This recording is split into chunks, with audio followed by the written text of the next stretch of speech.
Live from our 7 Tasmania studios, your nightly news with Louise Huber begins now. Heartless vandals have smashed 2 Mayfield houses in what residents are describing an unprovoked and soul-destroying attack.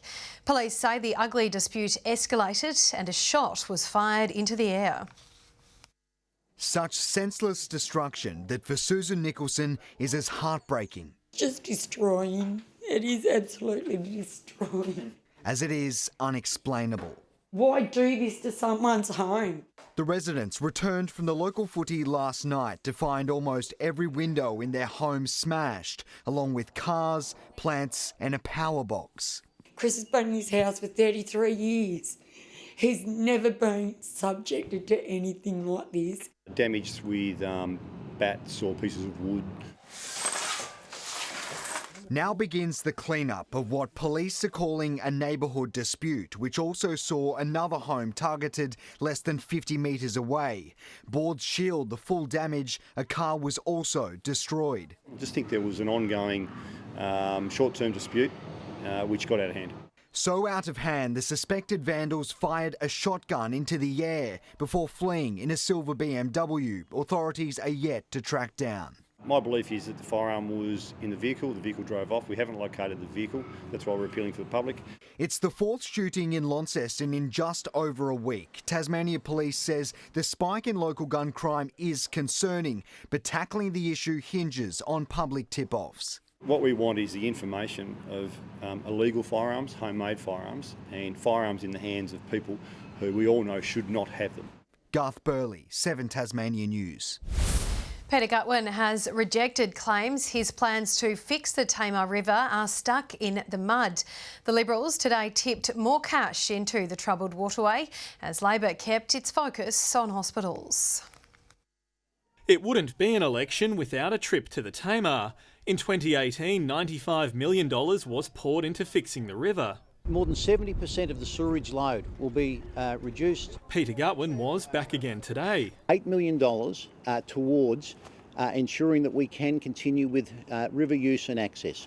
Cash split between dredging and river management, a waste of money, argue the Greens. It also wants to know how the rest was spent. If $95 million has been spent on this river in the past 3 years due to federal and state Liberal government promises, there's no real evidence of it. Meanwhile, Labor focused on health for a third day, revealing how it would tackle ambulance ramping and response times. This extra $167 million will help us to employ 144 additional paramedics right across Tasmania. This puts the same standard of care right across the state, and which means it's going to be a lot safer for patient care.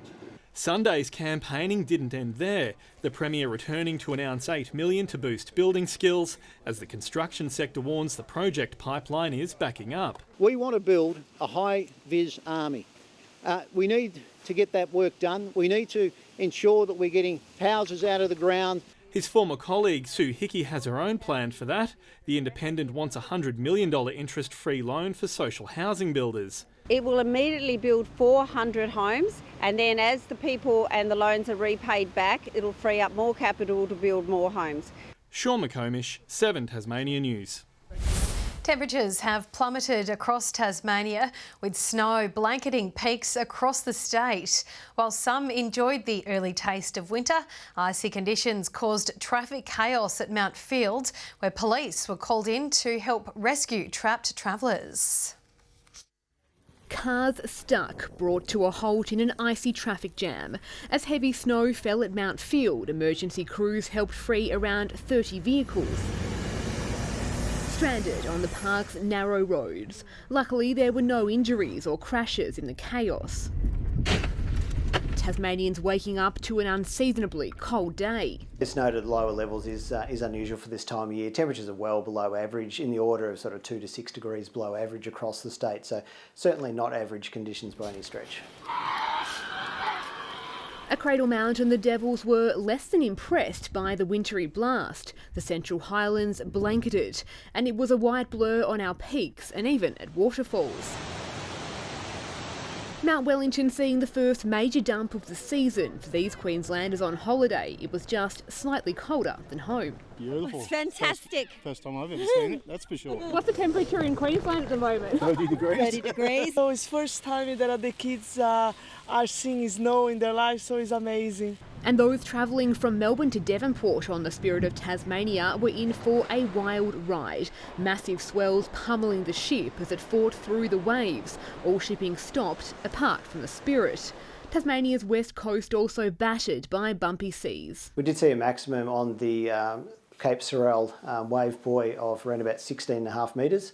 Around about a 9 metre average, so very high swells. And while it will stay cold for much of the week, conditions are expected to ease tomorrow. Michelle Wisbey, 7 Tasmania News. They're usually working in the background, but today it was Australia's live production crew on the main stage. The Roadie for Roadies event saw a marching band take over Kingston Beach, raising funds for the 20,000 backstage staff crippled by COVID. It may have rained on their parade, but for these musicians, the show must go on. The marching band waltzing along Kingston Beach, all part of Roadie for Roadies, a nationwide fundraiser, bringing those in the background to centre stage. We wouldn't be able to even tie our shoes if we didn't have roadies. Without the roadies, there is no show. We'd just be a bunch of stumbling buskers and troubadours. From building sets to audio, lighting, production and artist liaison, it takes a cast of hundreds to put on a single festival. But work has dried up for around 20,000 live production crew. When COVID first hit, I lost about 18 months of work in 4 hours, so it's pretty devastating and you wonder what's going to happen. Last year, the inaugural Roadie for Roadies saw $70,000 raised to help people like Tim and those still struggling. Many already forced to leave the job they've loved for decades. These people have built their trade up over 20, 30, 40 years doing what they do. So when it does come back, we need to have those people there or we won't be able to put on festivals. The crew, they're going to get back to work gradually. Some people have had to leave the industry and get other jobs, and hopefully they'll be able to come back. Today, all about reconnecting, sharing stories and planning for the future, all hoping to finally get back on the road as soon as possible. Michelle Wisbey, 7 Tasmania News. Fancy footwork was on show today at the Tasmanian Dance Expo in Hobart. Hundreds of aspiring dancers spent the weekend competing and training across different styles. The standard is incredible. I live in Los Angeles. I work on tours with Britney and Janet and J-Lo and all these other artists. And these dancers are basically nearly ready to go and do the same thing. They are at the standard. The event wraps up tonight with a gala at Rest Point. To local soccer now, and Clarence has flexed its premiership muscle in the Women's Super League after a tight win over Olympia. But it wasn't easy as a Warriors fight back sent a late scare through the Zebras camp. For years, Olympia and Clarence have reigned as the heavyweights of the women's competition. And in their first battle of 2020, it was the Zebras who landed the opening blow. Okay. Oh, go in! Oh, yeah! The pair jostled for momentum before Clarence doubled the lead. Celebrations stifled as Olympia clawed back a goal, but this collision in the 90th minute would have really had opposition hearts racing. No penalty was awarded, with Clarence holding on in a thriller. At Lightwood Park, Kimbra faced an early obstacle against Taroona. But the post would prove no saviour again, as the Lions found the back of the net 6 times in the first 80 minutes. South Hobart's 5-0 drubbing of Launceston City leaves them on top of the Men's Premier League, along with Glenorchy, who sealed a win over Kimbra with 2 late goals. An early Devonport slip-up gifted the winless Riverside Olympic a golden opportunity before the home side returned the favour. The penalty converted, giving Devonport breathing space, and despite a late scare, it was enough to walk away with the points. Garth Burley, 7 Tasmania News. Evening, welcome back. 12 degrees today in Hobart. Launceston had a top of 16, 13 in Burnie with 15 degrees in Devonport. Around Tasmania, 18 was the state's top temperature at Eddystone Point. Low Head hit 16, Cressy, St Helens and Flinders Island all a top of 15, 14 for King Island and Scottsdale, Smithton, Wynyard, Fingal, Ouse and Strawn all 13 degrees, 11 for Campania and 10 degrees at Grove. Patchy cloud about the northeast of Tasmania today, thicker conditions elsewhere. Convective cloud about the southwest of WA and the south coast of the mainland. Cyclone Seroja still visible on the central western coast. Tomorrow a ridge extends over the west and the south of Tasmania. Cyclone Seroja moves inland and weakens. Southwesterly winds 15 to 25 knots, 30 to 35 in the east and up to 30 in the north. Seas mostly to 2 metres, higher early on for the east.